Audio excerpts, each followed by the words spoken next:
안녕하세요. 복음책방 신앙을 읽다 김필원입니다. 네, 지난 한 주간도 평안하셨습니까? 김병선 목사입니다. 아유, 이제 본격적인 더위가 좀 찾아와서 많이들 지치지 않으셨어요? 아, 너무 더워요. 만약에 이렇게 더운 여름에 딱 두 가지만 할 수 있다. 요 두 가지만 할 수 있다면 여러분은 어떤 걸 선택하시겠어요? 첫 번째, 마스크를 하면 더우니까 그냥 집콕한다. 자, 두 번째는 마스크를 두 겹을 하더라도 나는 피서 가서 재충전 할란다. 둘 중에 어느 걸 하시겠습니까? 저 같은 경우는 이제 애들이 계속 얘기하는 게 있어요. 아빠, 답답해서 못 살겠어. 바다 좀 보러 가자. 그래서 애들 덕분에라도 저희는 이제 바다 좀 보고 올 계획이 있어요. 저는 사실 마스크 너무 답답해요. 그래서 바다 영상 틀어놓고 집에서 영상을 들어. 에어컨 바다 소리 듣고 수 없으니까. 불멍 보고 막 그냥 이런 집에서 피서. 효과 있어. 목사님은요? 뭐 나는 그러고 싶은데 이게 마스크를 쓰고 나가서 사람 없을 때 살짝 벗고 그리고 목사님. 난 그래도 될 것 같은데 꼭 이렇게 쓰냐 벗냐 이렇게 꼭 결정을 해야 되나? 네, 안 됩니다, 목사님. 한 두 개 중에 하나만 고르셔야 됩니다. 예. 아, 참. 그러니까 요즘은 우리 애들도 보잖아요. 꼭 1번 아니면 2번. 두 개 중에 선택해. 그렇게 얘기한다고요. 예를 들면 그거죠. 너무 짜증날 정도로 배가 고픈데 1번, 맛있는 집, 정말 맛집인데 2시간을 기다려야 돼. 2번, 그냥 맛없는 집에서 바로 먹는다. 자, 둘 중에서 몇 번? 저는 배가 얼마나 고프냐에 따르겠지만 너무 배가 고프다. 그럼 일단 살기 위해 먹어야죠. 일단. 아, 맛없는 집에서 얼른 먹고 맛있는 집에 줄 선다. 이런 것도 안 되는 거죠. 안 되는 둘 거지. 중에 하나. 그러니까. 안 돼, 안 돼. 힘들다. 근데 지금 예를 들어주셨지만 교회를 정할 때도 요즘엔 선긋기 필요하신 거 아시죠? 어떻게요? 그러니까 이런 거죠. 대형 교회를 가서 마음 편하게 나 모르는 사람들과 이렇게 좀 외롭긴 하더라도 편하긴 편한 거야. 이렇게 할래요? 아니면은 좀 가정적이고 따뜻하지만 그렇지만 사실은 조금 짊어지는 어깨에 좀 무게가 있는 또 이렇게 작은 개척 교회를 가서 이렇게 신앙생활을 하느냐 좀 이런 양분적인 것들. 목사님 그런 많이 것도 이해가 있죠. 됩니다. 예. 우리가 생각할 때는 이렇게 기준을 정한다고 하는 게 굉장히 현명한 것 같지만 사실은 우리들이 정하는 기준으로 인해서 본질을 잃어버릴 때가 참 많은 것 같아요. 이제 보미 자매가 얘기했지만 우리가 교회를 정할 때 대형 교회냐 작은 교회냐 사실은 교회는 크기에 대한 문제보다 그 교회 안에 어떤 복음이 있고 어떤 내용이 있느냐가 훨씬 중요한데 우리는 딱 선을 거는 순간 본질적인 것들을 잃어버릴 때가 있죠. 그런 안타까운 마음에서 우리 목사님께서 또 이 책을 저희에게 추천해 주신 거죠. 예, 예. 또 척하면 착하고 이제 알아듣는 제자가 되었습니다. 목사님 이제 복음책방 29번째 책 공개해 주시죠. 오늘 소개하려고 하는 책은 제가 사실 몇 년 전에 가장 인상 깊게 보았던 책 중에 하나예요. 선에 갇힌 인간, 선 밖의 예수라는 제목인데 2021년 사는 여러분들에게 강력하게 추천하고 싶은 필독서입니다.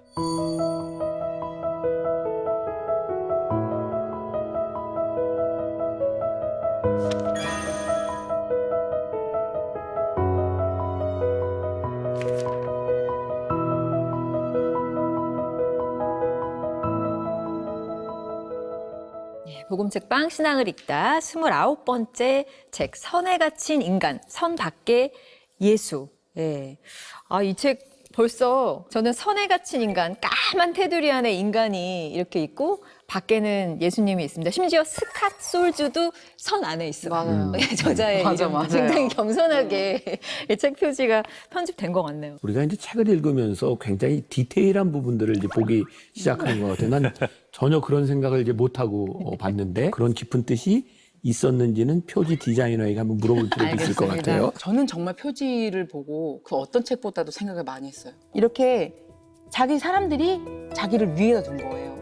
그리고 그나마 겸손하게 스캇 목사님이 아래서 있다고 생각을 한 거죠. 근데 또 그것도 모자라 예수님은 아니야 라고 선 밖에 또 계신 거예요. 근데 요거를 다 한참 보다가 이걸 요렇게 본 거예요. 그러면서 예수님이 아니 얘들아 내가 휘장 찢은 지가 언젠데 너네 아직까지 그 안에 갇혀가지고 있니? 밖으로 나와라는 그 말씀을 하시는 걸로 이게 딱 받아들여지면서 아 진짜 디자인하고 얘기를 좀 해보고 그 싶더라고요. 얘기를 꼭 해봐야 될 것 같아요. 지금 전화 통화를 하고 끊고 전화 다시 주십시오. 녹화를 해야 될 것 같아요. 디자이너분이 너무 놀라신 거 아니에요? 용감하시는데? 네네. 아, 그런 뜻이 있어요? 오프닝에서도 이렇게 잠깐 언급했지만 요즘 우리 사회가 이렇게 편 가르기가 진짜 만연이 되어 있고 그러다 보니까 교회 안에서도 너는 어느 편이냐 이런 걸 가지고 굉장히 많은 갈등들을 가지고 있는 것 같아요. 저는 이게 비단 한국 사회뿐만 아니라 전 세계적인 현상인 것 같아요.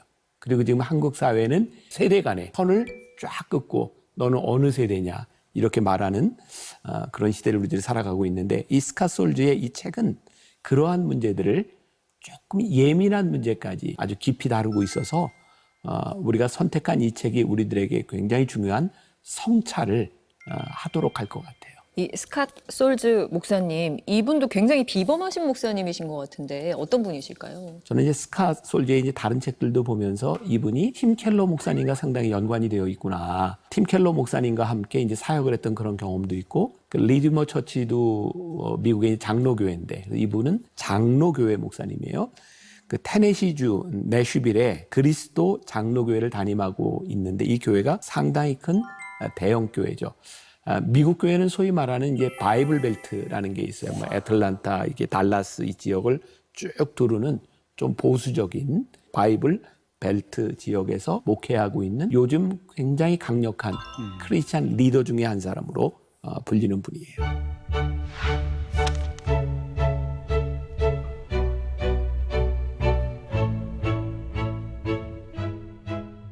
선에 갇힌 인간, 선 밖의 예수. 이 제목 자체도 굉장히 흥미롭지만 여기 우리 패널들이 읽으면서 롤러코스터를 타는 것처럼 쫙 어떻게 보면 현란한 또 울렁거릴 정도의 그런 느낌을 좀 받지 않았을까라는 생각이 드는데 어떤 느낌이었어요? 저는 이 제목 보자마자 실은 너무 좋았어요. 제가 예전에 되게 좀 짧게 뭔가 만들어 보고 싶었던 게 제목이 뭐였냐면 꼴통 예수.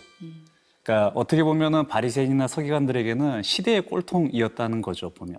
하지만 그 예수님이 진짜 진리를 알려주셨다. 근데 이게 여기 보니까 아까 말씀하셨던 것처럼 이 장로 교파라고 하더라고요. 굉장히 보수주의적인 거기에서 이 목회를 하고 계시는데 이런 책을 썼다는 게 저는 너무 대단하신 것 같아요. 우리가 이제 한국 사회에서 이제 장로교 하면 되게 좀 굉장히 보수적인 그런 성향으로 알고 있지만 미국 상황은 우리가 흔히 얘기하는 PCUSA, 미국의 장로교는 굉장히 진보적인 성향을 또 가지고 있어요. 그래서 벌써 몇 년 됐죠. 그 미국 내에 있는 한인 장로교회들이 그 장로교회로부터 이게 탈퇴하고 장로교 재단에 재산이 들어가 있는 교회들은 교회를 놔두고 탈퇴하는 그런 일들도 있었는데 그 핵심에 뭐가 있었냐면 동성애에 대한 찬성 반대 부분이 있었어요. 그 미국 장로교회는 동성애 지지하는 입장에 있고 그거를 반대하는 한인 교회들이 이렇게 좀 탈퇴하는 그런 일도 있었죠. 이 책을 보면서 어떤 사람들은 스캇 솔즈 목사님이 굉장히 이제 진보적이다 이렇게 느낄 수 있겠지만 제가 알고 있는 상식에서는 스캇 솔즈 목사님이 장로교회에서 이런 이야기를 했다는 건 굉장히 보수적인 입장에서 또 이야기했을 수도 있겠다. 여기 선에 갇힌 인간, 선 밖의 예수. 이제 짐작하시듯이 어떤 것들에 대해서 계속 이제 깨어나가는 과정이 그 중간중간에 챕터의 주제로 이제 나오는데 진보냐 보수냐, 태아냐 가난한 사람이냐, 나홀로 신앙이냐 공동체냐, 돈이 죄냐 탐욕이 죄냐. 주류냐 비주류냐 남자냐 여자냐 뭐 이런 식으로 질문을 하는데 이 안에 우리나라에도 사실 다 있는 진보 보수 남성이냐 여성이냐 혹은 그 중간이냐 이런 것들이 사실 교회 안에서 이거 토론해보자 그러면 전 사실 굉장히 머리 잡을 것 같거든요. 뭐 어떤 결론을 내자고 이거를 꺼내지? 심지어 약간 두려워서 그냥 우리 그냥 다른 얘기하자 하고 싶어하는 그런 질문들을 직진으로 정주행을 쭉 이렇게 이분이 하시더라고요. 사실 우리들이 굉장히 이분법적으로 이렇게 돼 있는 것이 많이 있어요. 선에 이렇게 딱 서 있잖아요. 근데 이 책에 우리들이 이제 복음, 예수님이라면 어떻게 하셨을까라는 것을 보면 예수님이 성육신하셨잖아요. 그러니까 이 땅에 몸을 입고 오셨어요. 그 말은 뭐냐면 하늘에 계신 예수님, 땅에 있는 우리의 이 선을 깨고 우리 안으로 들어오신 거예요. 그러니까 예수님은 선을 그은 것이 아니라 선 안으로 선 밖으로 예수님이 들어오셨죠. 그러니까 이런 질문을 좀 던져보면 우리들의 생각의 폭이 좀 넓어질 것 같은데, 예를 들어서 우리가 삼자적인 입장에서 가난한 사람, 부자, 또 동성애, 양성애, 뭐 여러 분위기의 사람들이 있는데, 여기 또 낙태에 대한 문제도 다루고 있잖아요. 낙태를 합법화해야 되느냐 말아야 되느냐. 다른 사람, 나와 전혀 관계없는 사람을 두고 우리는 조금 편하게 얘기할 수 있어요. 그거 안 돼, 해도 돼. 그런데 그 당사자가 내가 될 수 있고 내 가족이 될 수 있고, 그러면 그렇게 쉽게 말하지 못하는 거예요. 예를 들어서 동성애에 대한 문제도 성경이 안 되죠. 이건 성경에서 우리들에게 금하고 있는 부분인데, 그냥 안 돼 이렇게 얘기하는 것과 내 가족 중에 동성애자가 있을 때 어떤 아픔을 가지고 그 이야기를 하는가, 이건 굉장히 다른 부분에 대한 부분이죠. 그래서 이 책을 읽으면서 우리가 많이 깨닫게 되는 부분들이 그런 것 같아요. 이렇게 상대화시켜서 삼자적인 입장에서가 아니라 같은 마음과 같은 그 자리에 들어와서 복음을 가지고 이렇게 아파하고 이야기할 수 있는 그런 새로운 생각의 장을 만들어준다는 면에서 여러 가지를 생각하게 하는 부분인 것 같아요. 아니, 저는 사실 이 책 프롤로그에 보면은 이 책을 쓰신 이유를 이제 말씀을 하셨거든요. 이 책을 쓰기로 마음먹은 가장 큰 이유는 기독교와 비기독교 사이에서 편 나누는 일에 큰 피로감을 느꼈기 때문이다. 진저리가 날 만큼 싫고 지겹다. 편 나누기에 관한 당신의 생각은 어떠한가? 당신도 나와 같은 느낌이지 않는가? 그러니까 항상 이분은 중간에서 서서 이렇게도 생각해보고 저렇게도 생각해봐 라고 저는 이렇게 하니까 그런 답을 얻은 거지. 그거구나. 그게 답이구나. 저는 그럼 오히려 이거 아니면 저거가 답이었던 걸라고 생각을 했던 건데 그것도 답인 거군요. 그래서 저도 힘들었어요, 사실. 왜냐면은 나는 여기 안에 있어야 평안하더라고. 그런 작가님도 거에 그랬어요. 길들여져 있는 거지, 이제. 너무 감사한 것은 예수님이 요 답답한 데 들어오셔서 이 프레임에 지겹도록 고통을 당하시고 결국은 죽으셨잖아요. 죽임을 당했어. 이 프레임 때문에, 어떻게 보면은.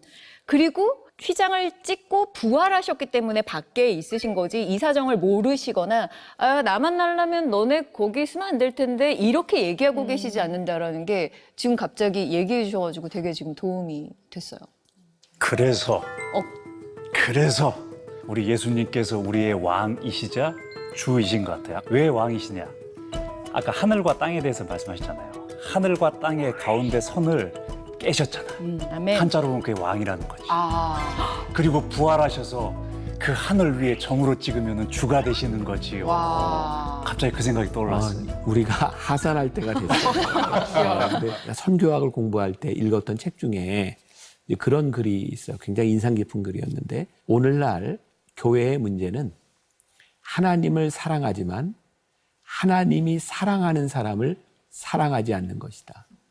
선교학에서는 다른 종교를 믿는 사람들도 하나님이 사랑하시고 그들을 구원하시기를 원하신다는 거야. 이게 논리적으로는 돼. 근데 우리들이 딱 들어와서 만나보면 이거 쉽지를 않은 거예요. 나도 선교학 박사거든요. 내가 처음 한국에 들어와서 학교 강의를 다닐 때 버스를 타거나 지하철을 타고 다닐 때가 많았어. 지하철을 타고 가는데 옆에 스님이 딱 서 있으면 마음이 불편해. 그냥. 하나님이 이분도 사랑하셔서 구원받기를 원하신다. 이게 논리적으로는 되는데 그게 잘 안 되는 거야. 불편한 거야. 그래서 우리가 진짜 우리들이 하나님을 사랑하고 하나님을 믿는다고 하면서도 하나님이 사랑하는, 그리고 하나님이 우리들에게 주신 복음을 살아낼 수 있는가? 이건 굉장히 다른 차원의 문제인 거죠. 이 책이 그런 고민, 그런 실제적인 이 속에 들어가서 우리로 하여금 토론하게 만들고 생각하게 만드는 그런 부분인 것 같아요.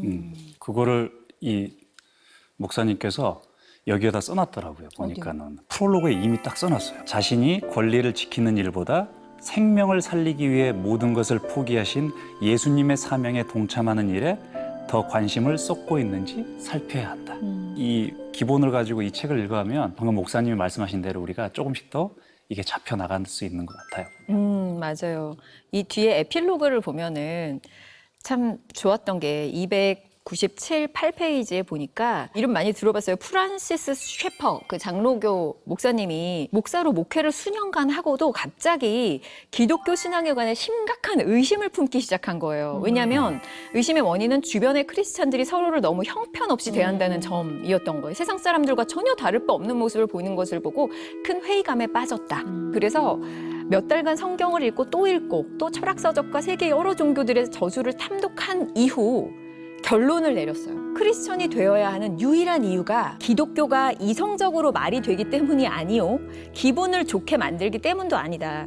기독교가 아름답기 때문도 아니다. 그 이유는 바로 기독교가 참이기 때문이다. 아멘. 이 말이 되게 좋다. 끝까지 좋다, 이 책은.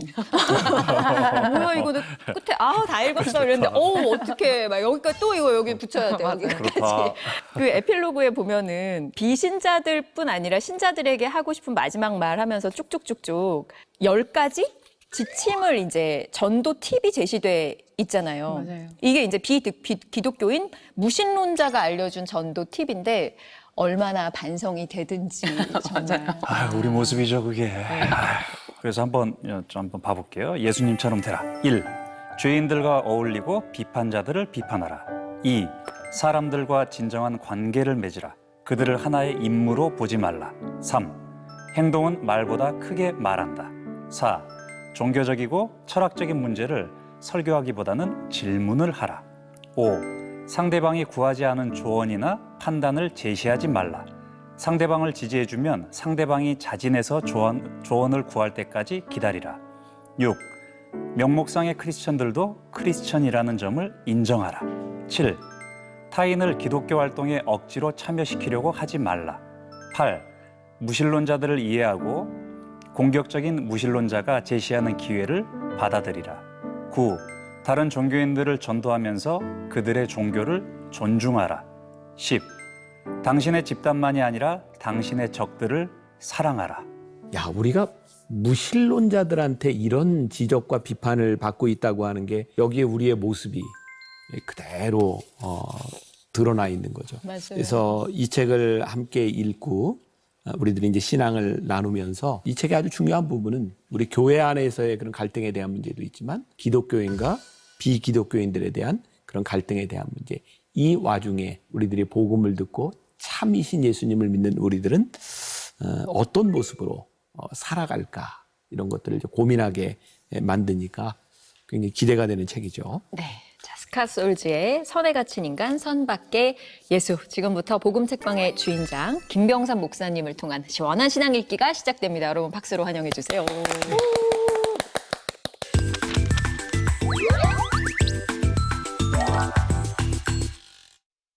오늘 복음 책방에서 선에 갇힌 인간, 선 밖의 예수라고 하는 스캇 솔즈 목사님의 책을 우리들이 이야기를 할 텐데 시작하면서 우리 함께 나눴던 이야기 가운데 이 책의 표지를 가지고 참 많이 이야기를 해줬어요. 그러다 보니까 저도 좀 다시 이 표지를 보게 되었고 이렇게 돼 있죠. 이렇게 네모가 하나 있고 여기에 누가 있어요? 선 안에 선? 갇힌 사람들. 안에 갇힌 인간이 있고 그 다음에 이 책을 보니까 여기로 이렇게 선이 하나 쭉 가면서 선 밖에 예수. 이 선 안에 갇힌 인간은 스스로 갇힌 걸까? 누구에 의해서 갇힌 걸까? 그리고 우리 채령 형제가 참 응용하는 능력이 있는 것 같은데 하늘에 계신 예수님께서 땅에 있는 우리에게 이렇게 임하셔서 이게 선을 이렇게 쫙 이렇게 가르신 것이 왕으로 오셨다. 이런 놀라운 통찰도 이야기했는데 뭐 어쩌다 걸린 건지 아니면 원래 이렇게 생각을 하는 건지 사실은 이거 가지고 이 책은 더 이상 이야기할 거는 사실 없고요. 초반 한 100페이지 정도를 보면 뒤에 나오는 이야기들은 다 거기에 나온 것들을 이렇게 풀어가는 이야기들이에요. 그래서 초반에만 여러분들이 집중해서 보면 이 책이 이야기하는 바를 잘 알 수 있는 그런 책이기도 합니다. 벌써 재작년인가요? 아카데미 시상식에 우리나라 아주 영화 하나가 센세이셔널 이렇게 했던 영화가 하나 있죠. 뭐죠? 기생충. 예, 기생충. 거기에 여러분들은 생각나는지 모르겠는데 송강호 씨가 운전을 하고 있는데 그 뒤에 있던 그 박 사장이 했던 대사가 있어요. 이런 대사였어요. 나는 선을 넘는 사람을 제일 싫어해. 그런데 자꾸 냄새가 선을 넘는단 네. 말이야. 이 박 사장이라고 하는 사람의 삶과 이 기사를 하고 있는 송강호 씨의 가정은 완전히 다른 세상 속에 있는 거예요. 난 선을 넘는 걸 제일 싫어해 했던 이야기가 참 이렇게 인상적이었는데 봉준호 감독이 이 영화 아카데미 시상식을 받으면서 많은 인터뷰를 하면서 했던 말 중에 또 재밌는 게 있어요. 자막이라는 1인치의 장벽을 넘으면 더 재밌는 영화를 즐길 수 있습니다. 이 영화에서는 이게 선을 넘는 걸 싫어해라고 했는데 사실 이 영화는 1인치라고 하는 장벽 선을 넘었던 그래서 큰 영향력을 발휘했던 영화죠. 여러 가지를 좀 이렇게 생각나게 하는 부분인 것 같아요. 이 책의 21페이지에 보면 이런 글이 나오고 있는데 성 어거스틴은 이런 말을 했다고 한다. 비본질적인 것들로부터의 자유. 크리스천들은 다른 신자들에게서 배울 수 있어야 한다. 전통과 문화의 선 밖으로 나갈수록 예수께 더 가까워질 수 있다. 예수님께서 이 땅 위에 오셔서 이 책에 계속 나오는 부분이지만 끊임없이 예수님과 싸웠던 그게 뭐냐면 율법, 소위 말하는 전통과 문화. 예수님은 이 전통과 문화라는 이 선을 계속 넘어서 하나님의 마음이 무엇인지를 계속해서 보도록 우리들에게 이야기하고 계시죠. 결국 선을 넘는다고 하는 것은 우리들이 룰을 깨는 것이 아니라 선 밖에 있는 하나님 아버지의 마음을 아는 일인 거죠. 어떻게 보면 이 선 때문에 이 선에 갇혀서 선 밖에 있는 하나님 아버지의 마음을 우리들이 모르고 살아가는 것 같아요. 그래서 이 안에 있는 이 장벽을 깰 때 우리의 신앙이 훨씬 더 본질적이 될 수 있다. 이 책에서 다루고 있는 것 가운데 우리가 좀 주목해 봐야 될 것이 뭐냐면 첫 번째는 우리 교회 안에 있는 사람들의 다른 선들, 어떻게 우리들이 이것을 극복하고 하나가 될 것이냐, 교회 안에 있는 선에 대해서 이야기하고 또 하나는 교회와 교회 밖이라고 하는 이 선에 대해서 우리들이 이야기해 볼 필요가 있다. 조금 전에 제가 이야기한 부분 중에 그런 거였죠. 우리가 참 아이러니한 게 하나님은 세상을 이처럼 사랑하사 라고 말씀하셨는데 우리는 하나님은 우리만 사랑하사 자꾸 복음을 우리 선 안에 가두는 경향이죠. 우리들이 진짜 복음을 이해하기 위해서는 이 세상을 사랑하신 하나님의 마음을 우리들이 어떻게 볼까? 그것이 우리들에게 제일 중요한 부분일 것 같아요. 그래서 이 책에 보면 그런 주제들을 다루고 있죠. 정치적 문제, 진보냐 보수냐, 정의의 문제, 누구를 먼저 도와야 하는가, 교회 제도적인 문제, 나 홀로 신앙이 중요한가, 공동체가 중요한가, 돈의 문제, 만족이냐 탐욕이냐, 차별 문제, 주류냐 비주류냐, 평등의 문제, 남자냐 여자냐, 이런 문제들을 계속해서 다루고 있어요. 우리는 이 부분에서 다 선을 긋고 있는데 예수님은 이 선을 넘나들면서 우리들에게 말씀하고 있는 거죠. 여기에서 한 가지 좀 짚고 넘어가죠. 지금 한국 교회에서 제일 큰 갈등 중에 하나는 진보, 보수에 대한 문제인 것 같아요. 한번 제가 그냥 물어봅시다. 우리 김필원 아나운서는 진보, 보수. 저는 진보 쪽인 것 같아요. 그러니까 나는 왜 우리는 교회 안에서 이런 질문을 하는 걸 참 힘들어할까? 보미 씨는? 저는 진보적인 보수인데요. 보수적인 분들한테는 진보 쪽에 속하고 진보이신 분들한테는 보수 쪽에 약간 회색? 네, 저도 회색. 네, 우리 최령 씨는? 저는 예수? 하지마. 여러분들이 볼 때 저는 진보, 보수? 나는 내가 답을 하자면 어떤 때는 진보적으로 보이고 어떤 때는 보수적으로 보이고 나도 회색. 근데 우리가 지금 1년 반 가까이 방송을 하면서 한 번도 얼굴을 붉혀본 적이 없어요. 진보냐 보수냐를 가지고. 이유는 뭘까요? 우리는 이데올로기를 이야기하지 않고 우리는 계속 복음에 대한 이야기를 한 거예요. 나는 교회가 가지고 있는 독특성, 교회가 가지고 있는 놀라운 차별성이 있다. 이 세상에 진보와 보수라고 하는 다른 이념, 우리들이 지금 이야기하는 세대 간의 차이, 다른 지역 색깔에도 불구하고 우리가 하나 될 수 있는 나는 유일한 공동체를 교회라고 생각해요. 진심으로 하나 될 수 있는. 어떻게? 복음으로. 그래서 교회는 진보와 보수보다 훨씬 더 큰 거예요, 복음은. 그런데 우리들이 자꾸 진보와 보수라고 하는 선 안에 우리를 가두게 되니까 교회 안에 갈등들이 생기는 거죠. 자, 교회는 우리나라의 문화 가운데서 공산주의와 굉장히 대척점에 서 있어요. 6.25라고 하는 그 뼈아픈 우리 역사 가운데서 예수를 믿는 사람들이 공산당에게 많은 핍박을 받았어요. 그리고 우리나라에 기독교가 들어오면서 우리는 굉장히 자본주의적인 그런 기독교의 영향을 많이 받았어요. 그래서 교회 안에서 이게 자본주의적인 색깔을 가지고 있어, 공산주의적인 색깔을 가지고 있어, 또 이런 이념에 대한 한계를 가지고 있죠. 근데 우리 한국 사회를 보면 굉장히 놀라운 게 하나 있어요. 소위 말하는 우리 얘기하는 군사정권 이후에 독재를 이렇게 바꾸었던 민주화 세대의 핵심이 사실은 교회예요. 그런가 하면 그 당시에 우리가 독재라고 이야기했던 군사정권의 핵심에도 교회가 있어요. 굉장히 놀랍죠. 이 다른 진보와 보수의 영역에서 기독교가 똑같이 영향을 주고 있어요. 근데 문제는 나는 진보야, 나는 보수야 라고 하면서 성경에 나오는 나에게 맞는 말씀만 끌어들이는 거예요. 여기 성경을 가만히 보세요. 진보주의자들도 성경 안에서 예수님의 모습을 가져왔고요. 보수주의자들도 성경 안에서 예수님의 모습을 가져왔어요. 중요한 건 내 마음에 맞는 것만 가져왔어요. 진짜 우리들이 성경을 제대로 보면 성경에는 진보와 보수를 아우르는 예수님의 큰 모습이 있어요. 자본주의의 잘못된 것도 복음으로 지적할 수 있어야 되고 공산주의의 잘못된 것도 우리는 복음으로 지적할 수 있어요. 하나님 아버지의 눈에서 무엇이 잘되고 무엇이 잘못됐는지. 그러니까 이스카솔리는 우리들 선 안에서 훨씬 더 넓은 것을 우리들에게 보라고 이야기하고 있고 선 밖에 설 때 우리는 진정한 예수님의 모습, 진정한 교회의 모습들을 우리들이 발견하게 될 거예요. 이 안에서 이야기하고 있는 스카솔주가 이야기하고 있는 것 중에 하나가 그 어떤 선도 자유롭게 넘나들었던 예수님의 모습을 이야기하고 있죠. 그러다 보니까 예수님은 선을 자유롭게 넘다 보니까 아웃사이더가 되죠.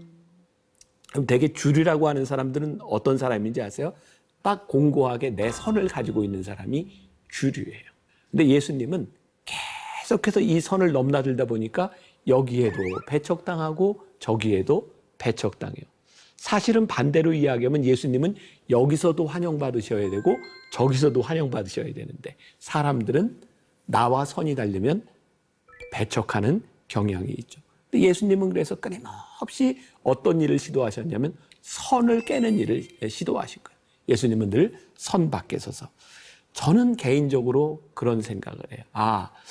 이것이 복음에 대한 모습이구나. 하나님은 하늘을 깨고 이 땅으로 내려오셨던 것처럼 우리들이 복음을 받아들일 때 우리들이 가지고 있는 틀을 깨는 일들, 훨씬 더 넓고 큰 일들은. 그러니까 예수님은 제자를 부르실 때 12제자를 부르셨는데 놀랍게도 그 안에 진보와 보수를 다 아우르고 있잖아요. 우리가 아는 것처럼 베드로는 흔히 말하는 젤로당, 열심당, 칼을 가지고 로마를 전복시키려고 하는 사람이 있는가 하면 세리 마태와 같은 사람들은 로마에 빌붙어서 세리로 세금을 받던 사람. 근데 예수님은 그들을 다 부르셔서 하나님 나라의 일꾼으로 삼아주셨죠. 예수님은 굉장히 부자고 힘이 있었던 니고데모도 제자로 부르셨을 뿐만 아니라 또 굉장히 돈 많고 권력이 있었던 부자 청년 관원에게 무섭게 내 재산을 다 팔아서 가난한 사람에게 주어라 라고 이야기를 하기도 하셨고 또 돌에 맞아 죽을 창녀에게 나도 너를 정죄하지 않는다. 다시는 죄를 짓지 말라. 그렇게 관용하신 분이기도 하고 그래서 예수님의 발 앞에 향유 옥합을 깨뜨리고 눈물을 흘리던 마리아, 몸을 판던 여인을 그대로 용납하셨던. 근데 그걸 보며 사람들이 수근수근하죠. 예수님하고 저 여자하고 뭐 썸씽이 있는 것 같아. 그러니까 예수님은 굉장히 위험한 일을 하셨어요. 근데 그 일들 가운데 다 뭐가 있었어요? 아버지께서 일하시니 나도 일한다. 이것이 아버지의 마음이다. 그러니까 오늘 한국 교회가 오늘 교회가 하나님 아버지의 마음으로 돌아간다면 우리는 지금보다 굉장히 많은 일들을 할 수 있을 것이라는 생각이 들어요. 가장 먼저 편가르기를 시작했던 게 누군지 아세요? 아담. 태생적으로 네 편 내 편 나누는 것 같아요. 편가리기가 돼 있어요. 우리의 입장에서 보면 남이 못마땅한 것. 양극단에 서면 아무것도 수용을 하지 않는 그들이 교회를 떠나간 이유가 우리에게 있지 않은가. 힘내라. 당신은 당신이 상상한 것보다 더 나쁜 죄인이다. 그리고 당신은 당신이 희망한 것보다 더 많은 사랑을 받고 있다. 어떻게 이렇게 탈바꿈이 될 수 있는가. 내 입장에서 나를 덜 생각하고 삶을 함께 해야 된다. 남을 더 생각한다는 그렇죠. 갈등을 치유할 수 있는 길이 되는 거예요.